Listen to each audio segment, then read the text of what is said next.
Kuya, ang harsh mo naman kay Mama. Hasn't she already suffered enough?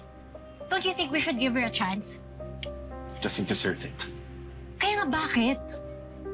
Pag si Dad tanggap natin, bakit si Mama hindi? Eh kasi magkaiba yon. Lalaki si Dad.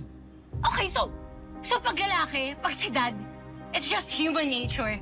Pero pag si Mama, human waste agad tingin mo sa kanya? Oh my God, that's unfair! O talagang unfair. Unfair na kung unfair.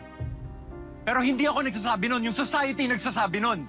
Sinasabi nila na mas mali pag ang babae ang aliwa. Lexi! Sabi nila! Kuya, hindi na moralidad yan. Oh my God, that's misogyny. Kasi para kang bulag. Nakikita mo lang yung kasalanan pag babae yung gumagawa. Wala akong pakialam. Basta Lexi, ang gusto ko sumunod ka sa akin. Iwasan mo si Mama. Dahil kahit anong Bible verse pang recite niya, amoy na amoy pa rin yung baho ng pinaggagawa niya. Kuya, seryoso ka ba? Seryoso ka ba? Kakalimutan mo ng lahat ng magagandang ginawa ni Mama. Just because she committed one mistake. Lexi, sumunod ka na lang sa akin. No, Kuya! Sumunod ka no! sa akin! No! You can't force me to hate Mom! Kasi kahit anong mangyari, Mama ko pa rin siya. At mahal ko si Mama.